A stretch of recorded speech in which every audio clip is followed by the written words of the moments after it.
La idea es primero hacer dos ejercicios de los temas de los videos de la clase de hoy y después responder consultas que tengan de los videos. Vamos, se ve la pantalla, ¿no? Vamos a...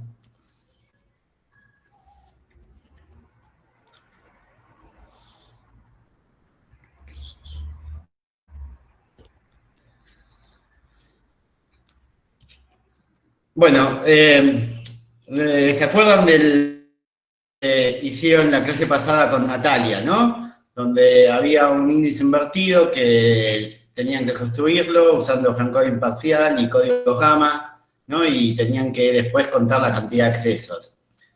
La idea ahora es resolver, ese es un ejercicio parecido, pero agregando al índice información para poder resolver consultas de frases, ¿no? Y modifiqué un poquito los documentos para que sea un poco más interesante la información que se indexa, porque si no digamos, no había, digamos, un término solo apareció una vez en cada documento, entonces hacía que no sea interesante. Entonces ahí ven, a la derecha ven los documentos del ejercicio NATI y a la izquierda ven los documentos de este ejercicio, ¿no? Que tienen algunos términos repetidos en algunos documentos, ¿no? Por ejemplo, el último que antes era avión, avioneta, ahora es avión, avioneta, avión, pero básicamente lo mismo. Y pide construir el índice invertido utilizando from coding parcial con n igual a 3 y códigos gamma para codificar los punteros. Después dice, incorpore en el índice información para resolver consultas de frases y resuelva la consulta de frase arco azul, que era la misma consulta de antes, pero antes era dos consultas puntuales, ahora es la consulta de frase arco azul, detallando paso a paso la forma en que se resuelve la misma.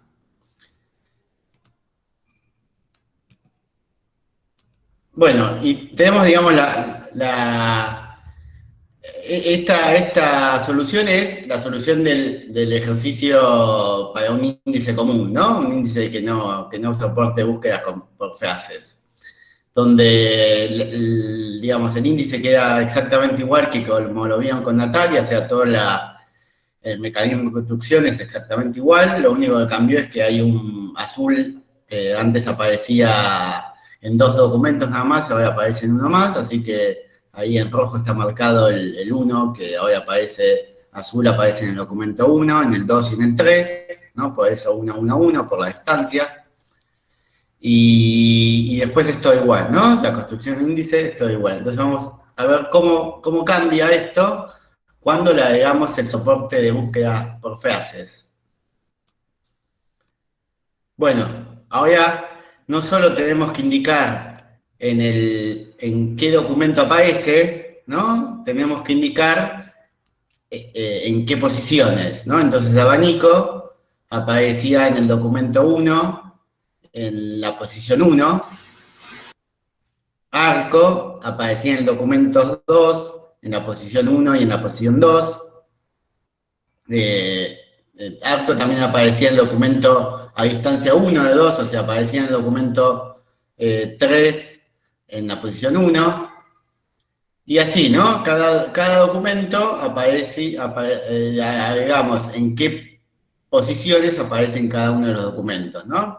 Por ejemplo, azul aparece en el documento 1, en la posición 2 y en la distancia 2 del anterior, o sea, en la posición 4. O sea, las posiciones en que aparece un término, después la cantidad de apariciones después vemos. Acá es para contar, para tener la información para armar el índice. Ahora vamos a ver eso.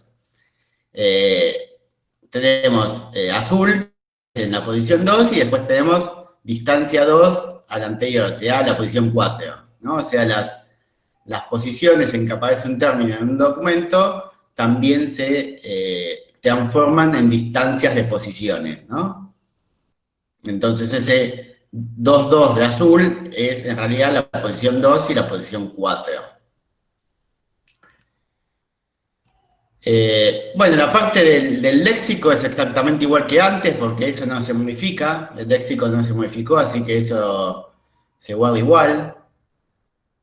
Y entonces ahí vamos a ver cómo guardamos esta información en el archivo de punteos a documentos, ¿no? Donde tenemos en el SEO tenemos abanico, ¿no? Que tenemos, digamos, el primer término del índice es abanico, ese apunta al primer byte, al primer bit, perdón, del archivo de punteos.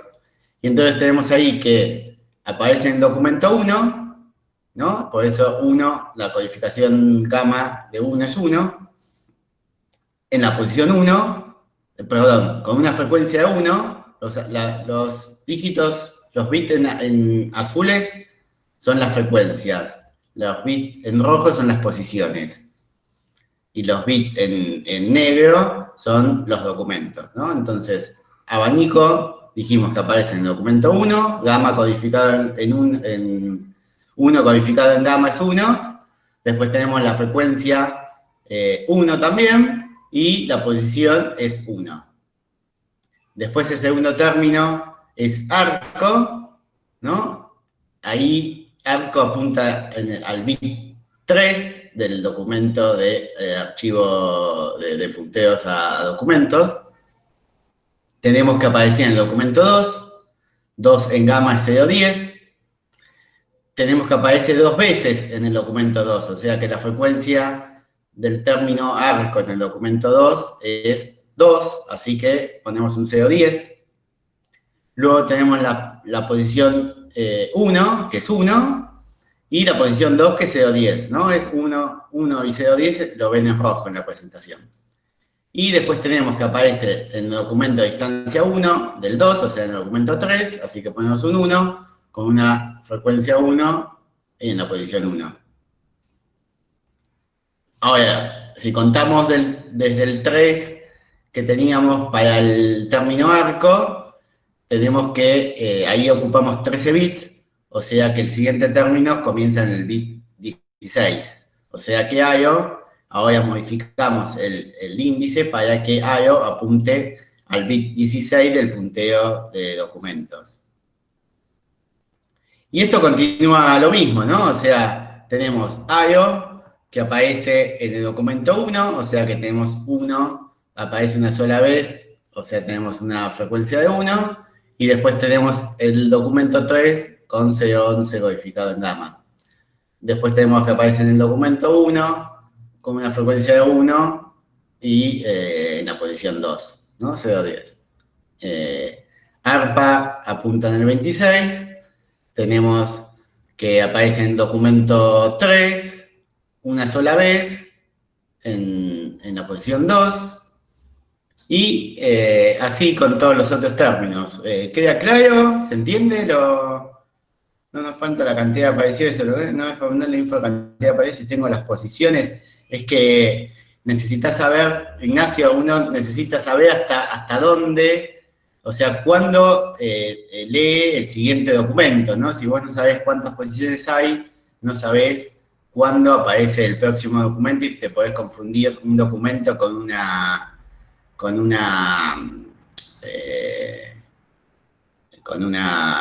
posición.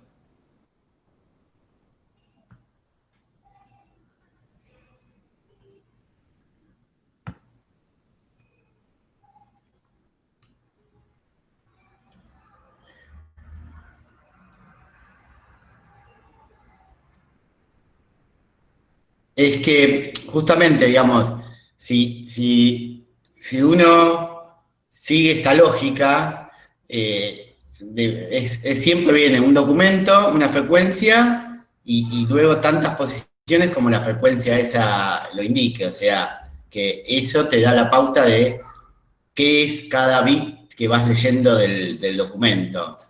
¿Se entiende, Tomás? O sea, siempre es documento, frecuencia del término en el documento y después las posiciones. O sea, vos sabés cuántas posiciones hay en base a la frecuencia que acabas de leer. Claro, pero la cantidad de bits eso es, digamos, como son códigos gamma, el código gamma lees los primeros ceros y esos ceros te dan cuántos bits tenés que leer después. O sea, si lees 2 ceros, sabés que luego tenés que leer 3 bits para tener el número entero. O sea, no hay forma de equivocarse en leer, no sé, una posición e interpretarla como un documento. ¿Bien? Buenísimo. La idea de codificar esos datos es que ocupan menos, digamos, ¿no? O sea, acá estamos, digamos, tratando de utilizar la menor cantidad de bits para almacenar toda esta información. En la clase pasada alguien preguntó también, en algunos casos, digamos, si no tenemos un índice muy grande, quizás no sea tan importante comprimir toda esta información, pero, digamos, para un caso que manejemos una colección de documentos más o menos grande, codificar todo esto y guardarlo de esta forma o de alguna otra codificación que comprima los datos, vamos a ahorrarnos un montón de espacio.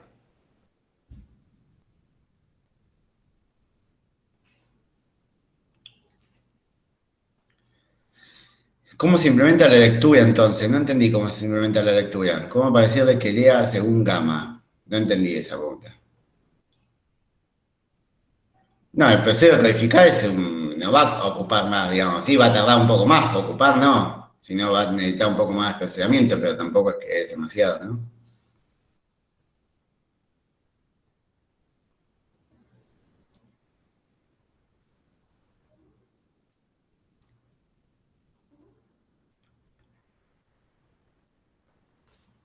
Bueno, después entonces, una vez que tenemos el índice construido, ¿no? Ahora, acá ya tendríamos la información del índice agregada, la información para poder resolver consulta de frases, que es simplemente agregar las posiciones en que aparece cada término en cada documento.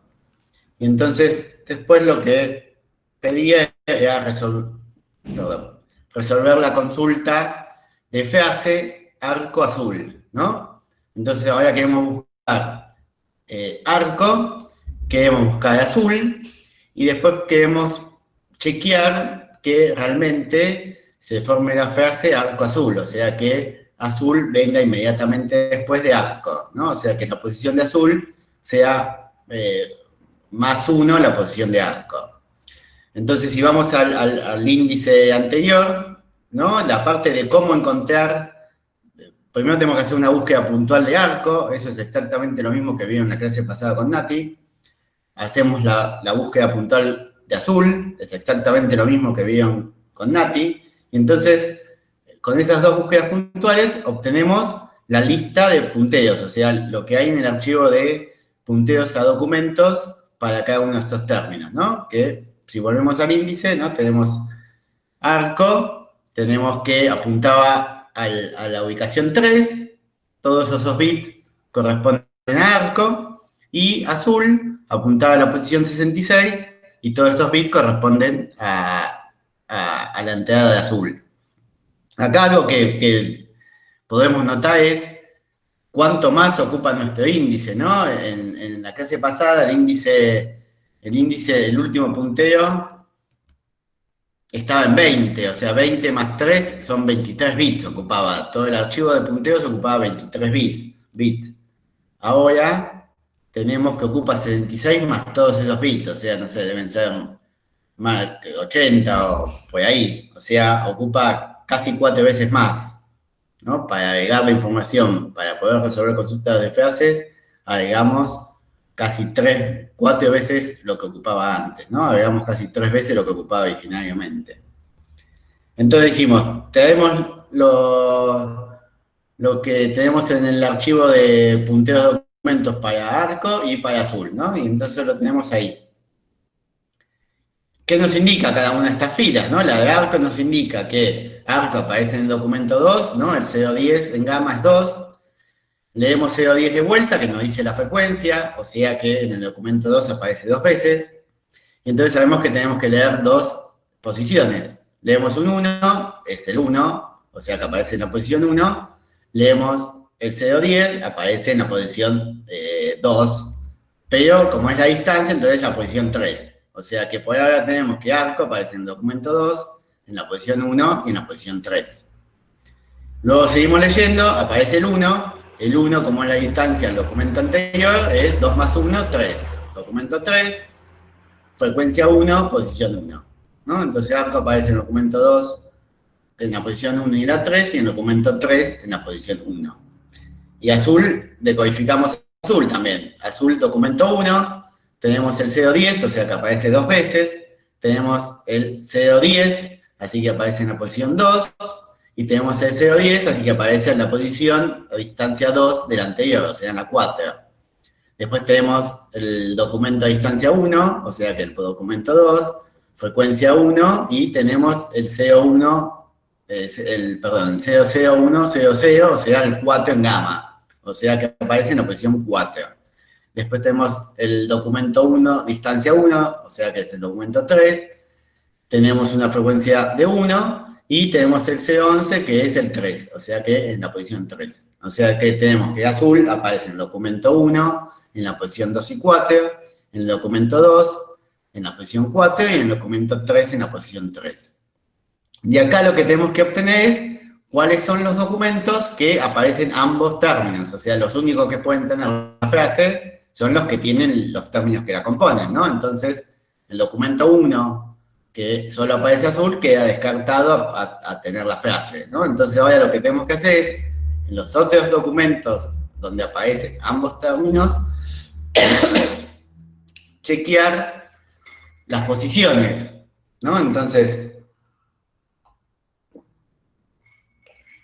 tenemos que arco aparece en el documento 2 en la posición 1 y 3, y azul aparece en la posición 4, ¿no? Entonces ahí tenemos arco en posición 3 y azul en la posición 4, y se forma la frase que estamos buscando. Así que ahí, en el documento 2, hay un macheo de la frase.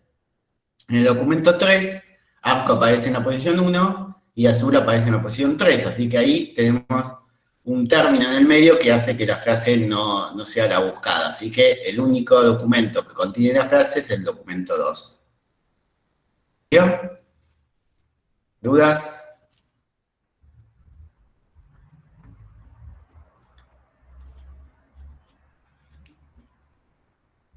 Se entendió, se entendió. Buenísimo. Me queda la duda con proximidad. Con proximidad es lo mismo, lo único que indicás es qué distancia querés que tengan los términos, ¿no? Entonces, por ejemplo, si yo digo, bueno, quiero que aparezca arco de azul, pero no uno pegado al otro, sino que haya un término en el medio, ¿no? Con una distancia de 2. Entonces, en ese caso, me estaría dando como resultado el documento 3, donde tengo que hay 1 y 3, ¿no? La posición 1 y 3. Si yo incluyo aproximadamente 3, entonces marcharía en el documento. Claro, exactamente, sí. Con el documento, el dos y el 3. Ahí también hay que ver si la proximidad uno la define como que sea a esa distancia o que sea esa o menor a esa, digamos. Pero, digamos, uno podría tener alguna variante que sea exactamente esa distancia o esa distancia menor.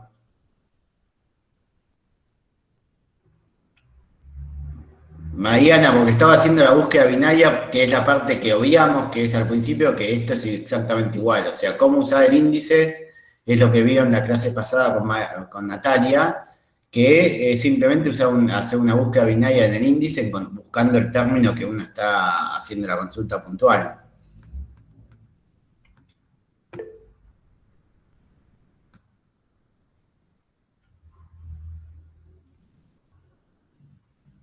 Andrés, acabo de contestar esa pregunta hace un ratito. Es la forma que vas leyendo los bits. Documento, frecuencia, posiciones. No hay forma de, digamos, el método te da la guía para saber interpretar y correctamente lo que estás leyendo. Sí, en un parcial tenés que mostrar, digamos, no vas a implementar la búsqueda binaria, pero si te piden indicar cómo se busca un término o lo que sea en un índice invertido, vas a tener que explicar paso a paso como lo vieron en la clase pasada con Natalia.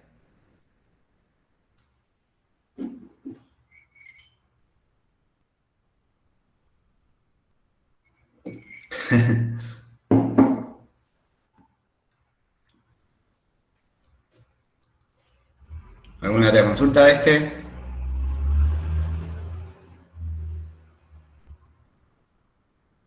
Genial. Bueno, y lo que tengo también es un ejercicio de... A ver si pasa esto. Ah, se fue. De signature file, ¿no? Los signature files son una forma de índice distintas a las que vimos hasta ahora, donde lo que hacemos es utilizar hashing para, digamos, de alguna forma generar una firma al documento digamos, y no hacer, digamos, la estructura del índice invertido que vimos hasta ahora, sino digamos, una aproximación, porque después vamos a ver que el resultado, cuando buscamos con un índice de signature file, nos dan documentos candidatos, porque como se basa en hashing, puede haber colisiones, entonces, digamos, el resultado hay que chequearlo, pero lo que se hace es generar signature de un documento, y este signature de un documento se basa en el signature de los términos que lo componen, ¿no? Entonces acá tenemos el mismo documento, los mismos 4 documentos que el ejercicio anterior, y vamos a indexarlos con signature file usando un k igual a 2 y un b igual a 8, ¿no? El k igual a 2 indica que vamos a usar 2 funciones de hashing, y el b igual a 8 indica que cada función de hashing va a devolver un número entre 0 y 7. Entonces ahí tenemos a la derecha cuánto nos daría digamos, el valor de estas 2 funciones de hashing, ¿no? Que no las definimos, pero digamos que tenemos el resultado para cada uno de los términos que nos interesan. ¿No? H1 de abanico igual a 2, H2 de abanico igual a 2, H1 de arco igual a 7, H2 de arco igual a 1, ¿no? Todos esos valores evaluados para las 2 funciones de hashing que vamos a utilizar para cada uno de los términos que aparecen en nuestra colección de documentos. Y entonces, la idea es construir el índice, ¿no? Vamos a construir el índice con signature files. Entonces, lo que tenemos que hacer primero es, para poder calcular el signature de un documento, tenemos que calcular el signature de sus términos. Entonces vamos a comenzar calculando el signature de todos los términos de nuestra colección, ¿no? Entonces tenemos el signature de abanico, ¿no? Tenemos que el H1 de abanico es igual a 2, el H2 de abanico es igual a 2, así que en el signature de abanico, el único bit encendido va a ser el bit 2. Entonces tenemos que el signature de abanico es 0010, 0000, ¿no? El único bit encendido es el 2.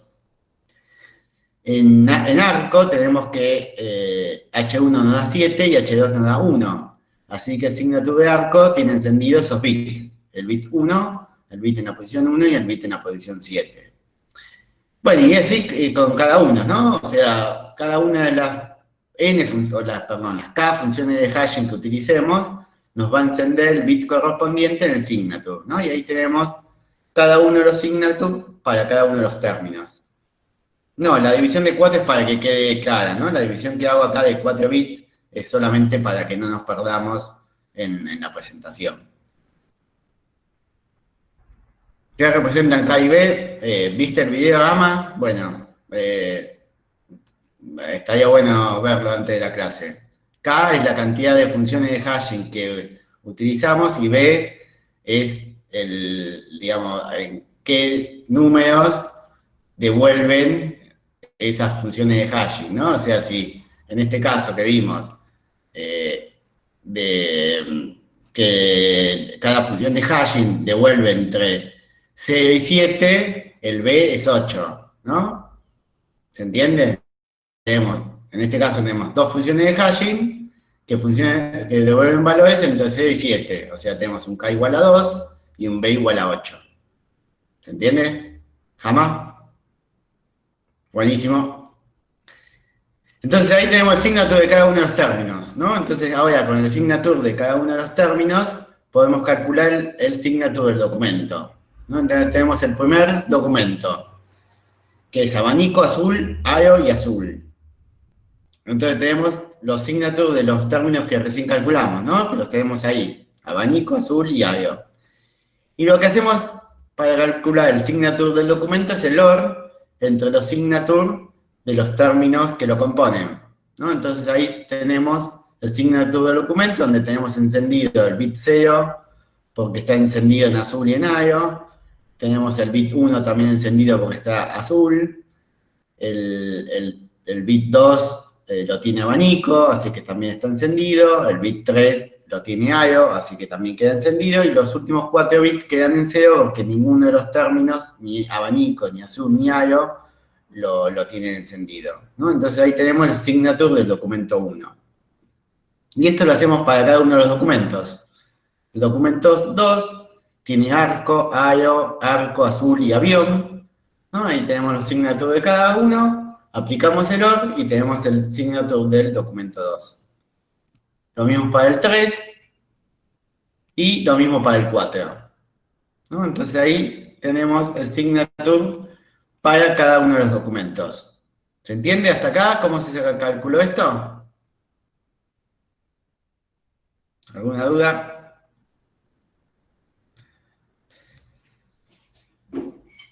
Genial. Entonces ahora vamos a resolver cantidad de bits de acuerdo a qué cosa lo determinamos. Otro que no vio los videos, me parece, Yusef. En la última slide del video explico que la cantidad de bits y la cantidad de funciones de hashing se determinan en base a lograr tener la misma proporción entre bit en 1 y bit en 0. Vi algo, pues. Ahora terminamos el ejercicio y explico un poco eso. Exactamente, es un trade-off, exactamente. Ahora terminamos el ejercicio y hablo un poquito de eso. ¿Dudas hasta acá? No, del ejercicio. Bien. Entonces, vamos a resolver la misma consulta que antes, ¿no? Que la clase pasada en realidad es la consulta puntual de arco y la consulta puntual de azul, ¿no? Entonces, lo que hacemos para resolver esta consulta es, primero, calcular el signature de los términos de cada uno de la consulta, ¿no? Entonces, tenemos el signature de arco, que ya lo habíamos calculado, tenemos el signature de azul, y entonces el signature de la consulta es el O entre los términos que la componen, ¿no? Entonces, en este caso tenemos el signature de la consulta, es el 1100, 0001. Y ahora lo que vamos a hacer es comparar el signature de la consulta con el signature de cada uno de los documentos, ¿no? Vamos a comparar el signature de la consulta con el signature del documento 1, ¿no? Y vamos a ver si todos los bits que están encendidos en el signature de la consulta los tiene encendido el signature del documento, ¿no? Entonces, vemos que el bit en el signature del documento 1, el bit 0 está encendido, así que vamos bien. El bit 1 está encendido también, pero el bit 7 no está encendido, así que el documento 1 no machea. Vamos con el documento 2. En el signature del documento 2, el bit 0 está encendido, bien. El bit 1 está encendido, bien. Y el bit 7 está encendido. Así que el documento 2 es un documento candidato a tener a la consulta que buscamos.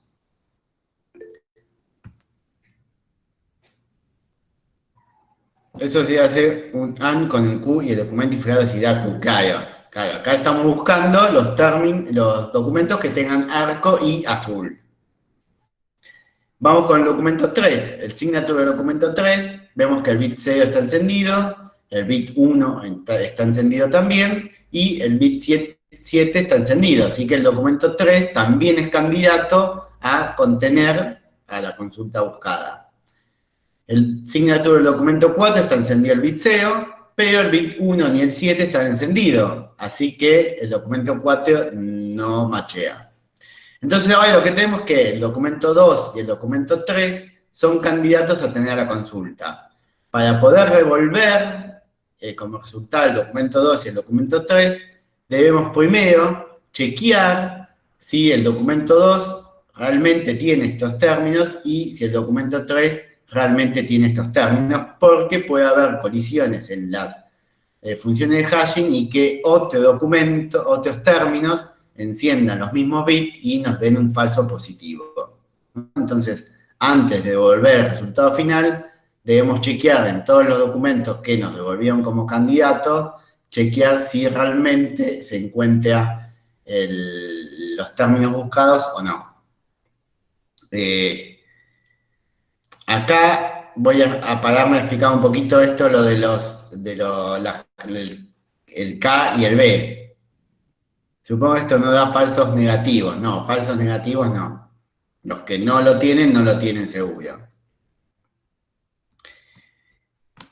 Entonces, ¿cómo es que uno calcula, o sea, cómo uno, digamos, más que calcula, cómo uno determina cómo chequeo? Revisando, lees los documentos y te fijas si estén los términos buscados o no. No te queda otra que chequear los documentos. Entonces, lo que uno quiere es que los signatures de los documentos le quede balanceada la cantidad de unos y ceros que tengan cada uno, ¿no? En promedio. ¿Por qué? Porque si tengo muchos unos, cualquier búsqueda que hago me va a dar que un montón de documentos son candidatos, o sea que al final el índice me va a servir de poco. Y si tengo muchos ceros, lo que pasa es que en realidad voy a estar desperdiciando espacio, podría tener un índice lo suficientemente bueno utilizando menos espacio. Entonces, digamos, lo que uno quiere es lograr mediante un K y un B que la cantidad de unos y ceros sea lo más balanceado posible. ¿Cómo uno hace, no? O sea, con el K son la cantidad de funciones que le aplico a cada uno de los términos, ¿no? Entonces, digamos, lo que me estaría indicando el K es cuánta representación le doy a cada término, ¿no? Si a cada término lo represento con una función de hashing sola, bueno, es más probable que haya colisiones con otros términos porque a ese término lo estoy representando solo con un bit.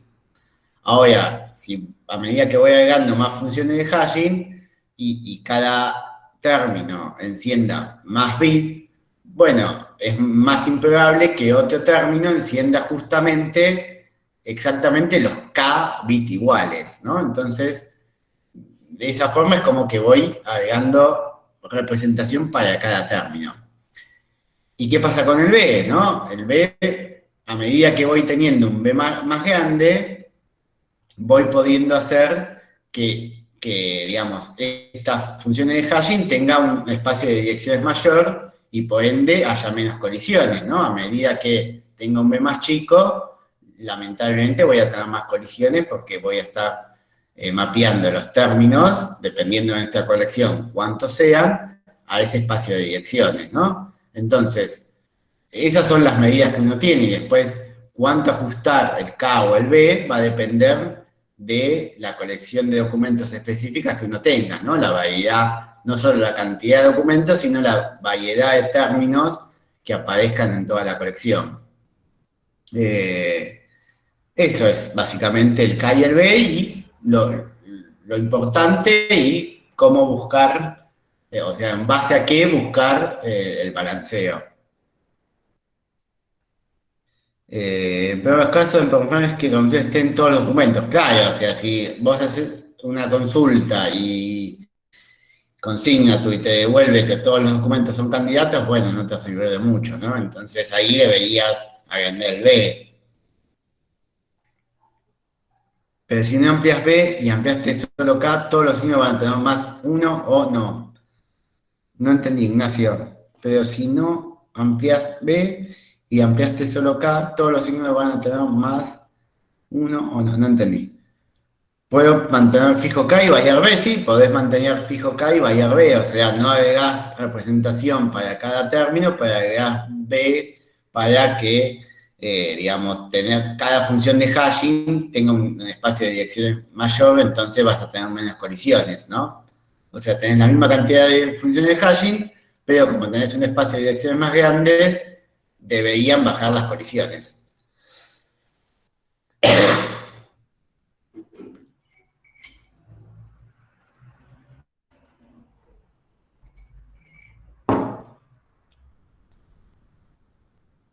Si tenés muchas funciones de hash, de cada término puede tener muchos valores de 0 a 7. No entendí.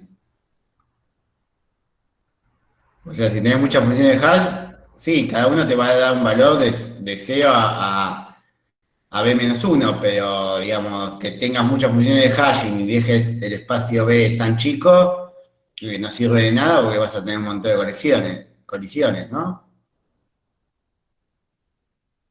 ¿Cuál es eficiente? Esto es, digamos, muy distinto, ¿no? Esto es como, eh, digamos, es, digamos, una forma totalmente distinta de resolver el mismo problema, ¿no? Pero acá, digamos, el problema que uno tiene con esto es el candidato, ¿no? El que puede ser o no puede ser, el que uno realmente tiene que ir a buscar después si ese documento candidato realmente lo tiene al término, ¿no? Esa sería la mayor debilidad y después depende de encontrar el balance correcto entre K y B, ¿no? Pero... Ah, y otra debilidad de esto es lo que vamos a ver ahora, que es el tema de si no usamos los bit slide, si usamos simplemente los signature para resolver cualquier consulta, tenemos que comparar el signature del término de la consulta con todos los signatures de todos los documentos, ¿no? Si tenemos una colección de documentos grandes, bueno, nos va a llevar un tiempo hacer esta comparación. Pero eso se resuelve con los bit slide, que ahora vamos a ver cómo convertir esto en bit slide. ¿Se entendió lo del K y B y vemos lo de bit slide?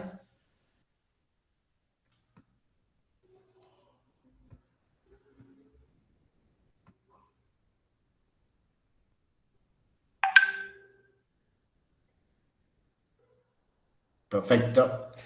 Entonces, lo que hacemos con los bit slide es evitar esta comparación del signature de la consulta con los signatures de cada uno de los documentos, ¿no? Cuando resolvimos la consulta esta, tuvimos que comparar el signature de la consulta con el signature del documento 1, después con el signature del documento 2, con el signature del documento 3 y con el signature del documento 4, ¿no? Esto, si tenemos, no sé, millones de documentos, bueno, es un poco lento. Entonces, la forma de resolver esto es usando bit slides.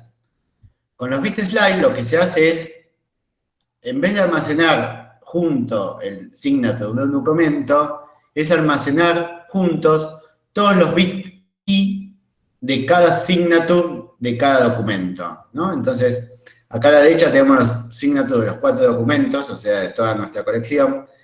Y esto, como tenemos un B igual a 8, vamos a tener 8 bit slides. El primer bit slide, el 0, es el que corresponde al bit 0 de los signatures. Entonces, si vemos los bits 0 de todos los signatures, de todos los documentos, vemos que todos tienen un 1, ¿no? Ese 1, 1, 1, 1 es el bit slide 0. El bit slide 1, vemos todos los bits 1 de todos los signatures de los documentos y vemos que hay un 1, 1, 1 y un 0, ¿no? Entonces este es el bit slide 1. Después tenemos el 2, que es el bit 2 y así. Entonces, de esa forma, lo que hacemos es guardar de forma junta todos los bits de la posición i de cada signature. Cada bit slide va a tener el largo en base a la cantidad de documentos que tengamos, ¿no? Acá como tenemos 4 documentos, cada bit slide tiene 4 bits. Entonces, ahora cuando resolvemos la consulta, si resolvemos la consulta, la misma consulta de antes, arco azul, calculamos el signature igual que antes de la consulta, y ahora lo que hacemos es obtener solamente los bits slide de los bits que estén encendidos. Entonces vamos a buscar el bit slide 0, porque tenemos encendido el bit en 0, vamos a buscar el bit slide 1, porque tenemos encendido el bit 1, y vamos a buscar el bit slide 7, porque tenemos encendido el bit 7. Y con estos 3 bit slide, lo que hacemos es un AND, ¿no? Cada posición de estos bit slide está representando a un documento, ¿no? El primer bit representa al documento 1, el segundo al documento 2 y así. Entonces, hacemos un AND entre los 3 bit slide, nos quedan únicamente encendidos los bits en la posición 2 y en el 3, o sea que los únicos documentos candidatos a tener la consulta es el documento 2 y el documento 3. Acá nuevamente son documentos candidatos, así que debemos chequear en los documentos si realmente los términos buscados aparecen o no. Pero de esta forma evitamos hacer la comparación de la consulta con el signature de todos los documentos y únicamente obteniendo los bit slide que nos interesan. ¿Se entendió?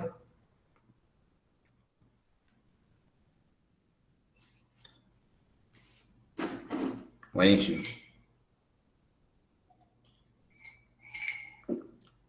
Bueno, estos eran los ejercicios que tenía preparado para la clase de hoy, así que excelente invento. ¿Quién fue, Luis? Cualquier otra consulta que tengan de los otros temas, bienvenidas.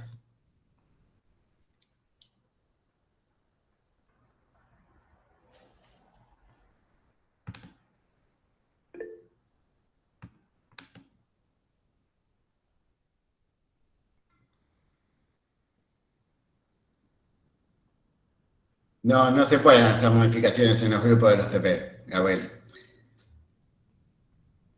Caio, Ignacio, en vez de almacenar, digamos, los signatures, lo que almacenás son los bit slide y listo, no tenés que hacer la comparación con el signature de cada uno de los documentos.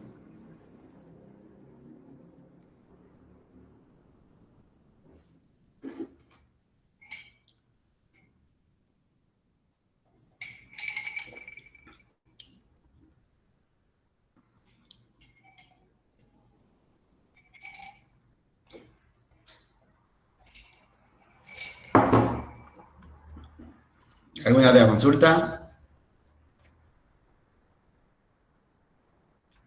¿Cuál es la fecha de entrega del TP2? Debería estar en el calendario. Es la última semana de clases.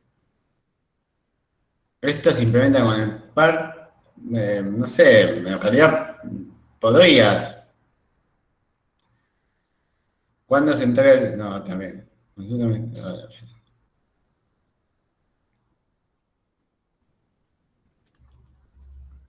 Los bit slide se crean a partir de los signatures, a medida que se calculan los signatures se crean los bit slide. Y ese es un detalle de implementación, digamos.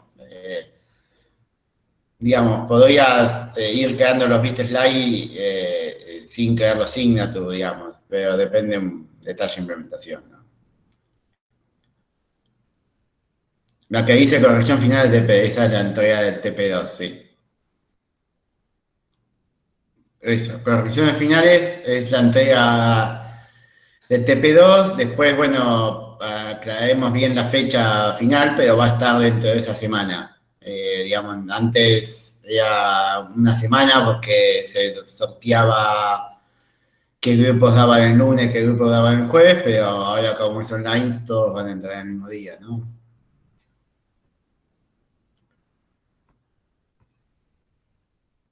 Los bit slide, ¿en qué video estaba? En el de signature files. La idea de las K funciones de hash es que sean distintas familias, o no es, no importa, digamos, que sean distintas funciones de hash. Hay varias fechas, pero alguna de estas semanas, después daremos la fecha final. Ahora, no sé, en estos días daremos la fecha final, pero va a ser esa semana. Digamos, si tengo que decir ahora, es el lunes esa, que diga, la primera fecha que diga en el calendario, ahí hay que entregar.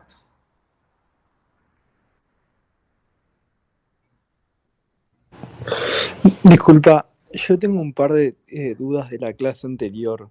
Sí, Eh, Primero que nada, que ya lo preguntaron acá también, el tema de los códigos AMA y eso, sí. ¿se usa especialmente este tipo de codificación que vos podés saber la cantidad de bits que tenés que leer? Eh, o sea, se usa este tipo de códigos a propósito, ¿cierto? Claro, claro, son códigos digamos, digamos, a medida que vas leyendo sabés cuántos bits tenés que leer, sí, digamos. Ta- Sí. Está bien, perfecto.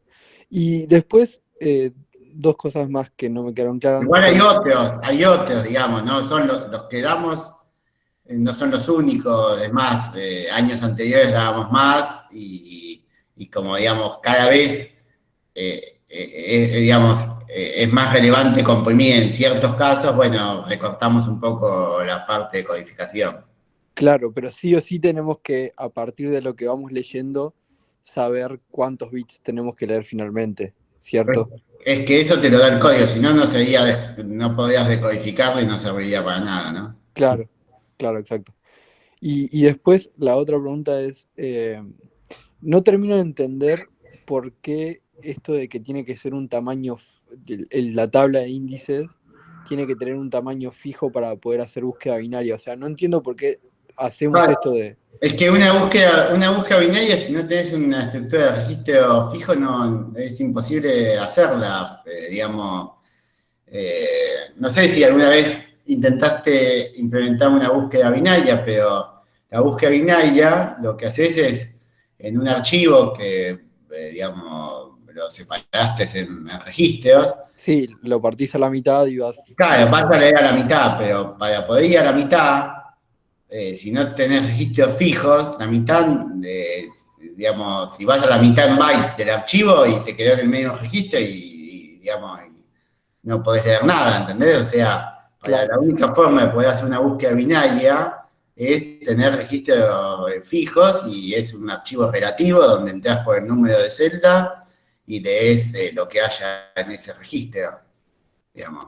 claro, pero ponele, si lo implementamos en Python, podríamos guardar una lista con todas las palabras directamente y podríamos hacer una búsqueda binaria sobre eso. Es que la idea cuando haces un índice es que tenés una colección grande y no podés.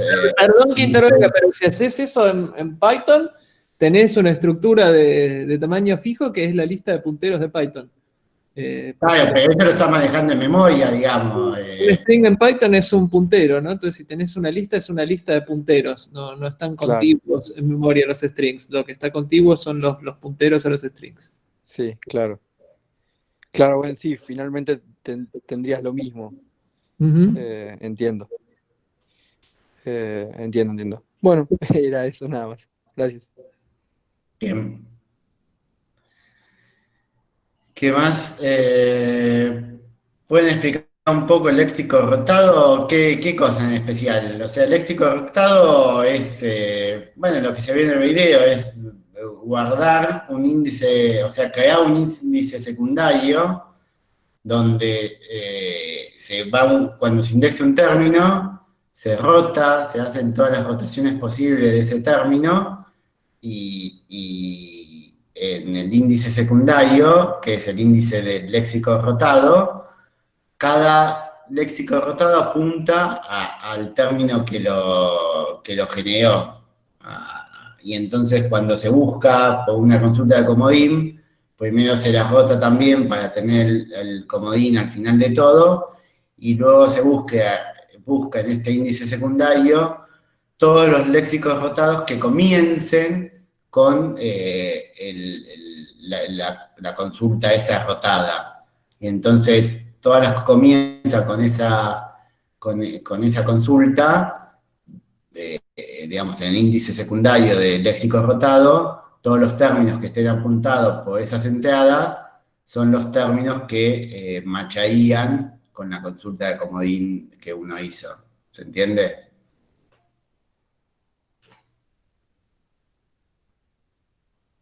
TP2 se hace un notebook, lo hace más lento. Un notebook está bien para el TP2. Pero cuando vamos a ocupar los temas,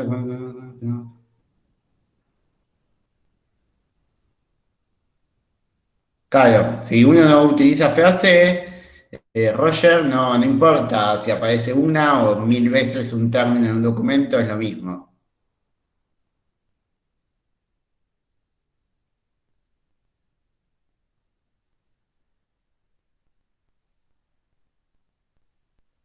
¿Cómo haría para manejar los bits? ¿Se descomprimen para leerlos o se leen comprimidos? No entendí qué es eso.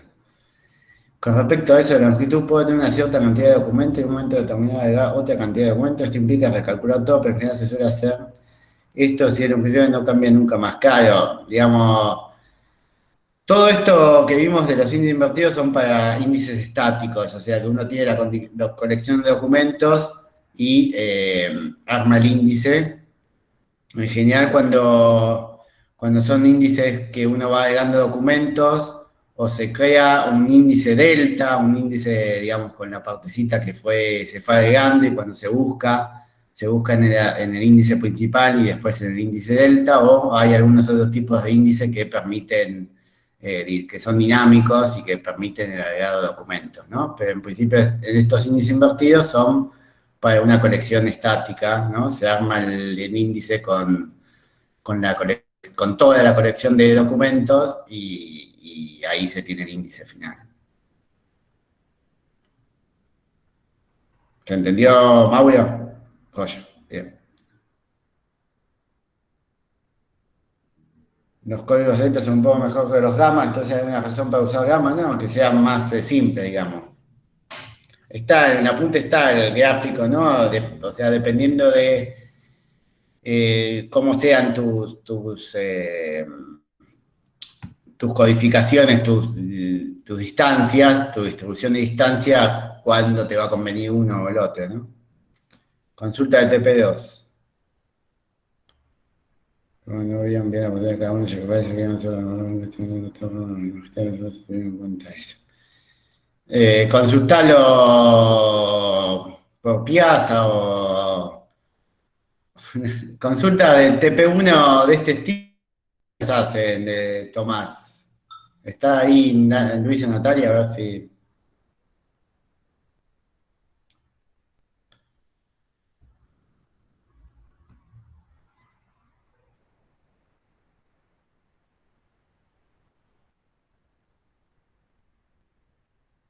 Sí, les aclaro con respecto a eso, a la pregunta de Tomás.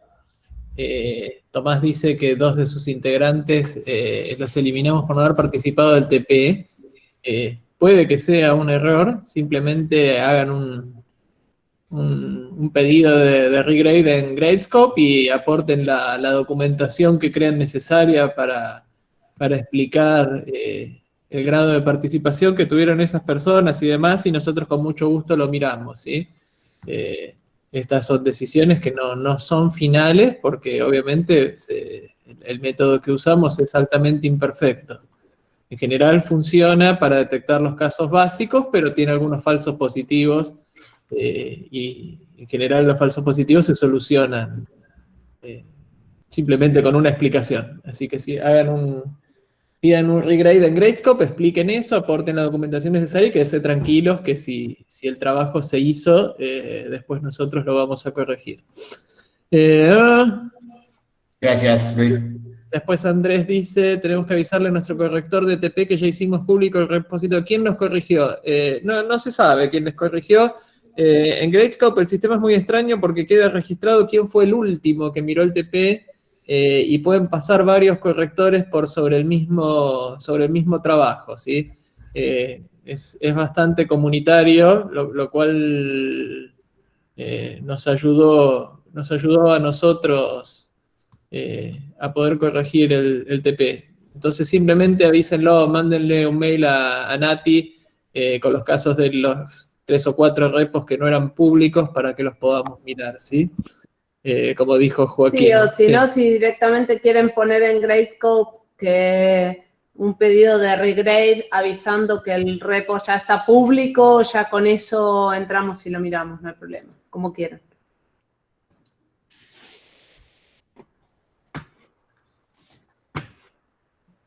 Con lo que dice Andrés, no sé, no recuerdo eso, no sé quién lo habrá puesto. Hay un alumno que, no sé, debería ser muy obvio quién es, si no, hay algún problema. Yo quería aclarar, aportarle a lo que dijo Dami un pequeño contexto a estas dos clases que se vieron sobre Information Retrieval. La mayoría de los temas que vimos sirven como base para entender el funcionamiento de proyectos como por ejemplo Apache Lucene, que hoy en día es más o menos el estándar para lo que es motores de búsqueda de texto, lo que se llama Full Text Retrieval, ¿sí? Lucene, ustedes lo pueden encontrar, es un proyecto open source, pueden ir a la página de Lucene si quieren ver, que es luceneapache.org, y pueden ver la documentación técnica. En la documentación técnica de Lucene está el formato de archivos invertidos que usa, que obviamente no es exactamente igual a lo que vimos porque fue cambiando y lo fueron modificando, pero los conceptos son los mismos, ¿no? Tiene segmentos donde se listan números de documentos y bueno, después vienen varias características propias de lo que es el proyecto Lucene. Tiene un formato para números de longitud variable que es muy similar al que está en el apunte explicado para almacenar punteros. Y bueno, ahí pueden ver varias cosas. Me parece que con estas clases pueden entender técnicamente el funcionamiento de Lucene y algunos probablemente lo estén usando. Hay muchas empresas usan Lucene. Que yo recuerde, las más populares que usan Lucene, Twitter usa Lucene y Slack usa Lucene. No estoy seguro en qué usos concreto, pero para todo lo que sea búsqueda full text está basado en Apache Lucene. Y Lucene es simplemente una implementación de archivos de índices invertidos, que es este tema que estuvimos viendo en estas clases, ¿sí? Eso es para darle un poquito de contexto de por qué vemos estos temas, en qué se aplican estos temas hoy en día, para qué sirven estos temas y demás. O sea, ¿para qué sirve conocer esto? Bueno, para entender cómo funciona internamente un motor de tipo Lucene y por si quieren trabajar en Apache Lucene en algún momento, tienen los conocimientos para hacerlo. Yo uso mucho Sphinx, es uno menos conocido, pero que está bastante bueno. ¿Cómo se llama? Sphinx. Ah. Esfinge, como esfinge en inglés. ¿No? Ahí pasa el link. Ahí está, sí. ¿Este es open source también? Sí. Sí, en C, así que va más rápido que Lucene, que es en Java. No vale. ¿Eh?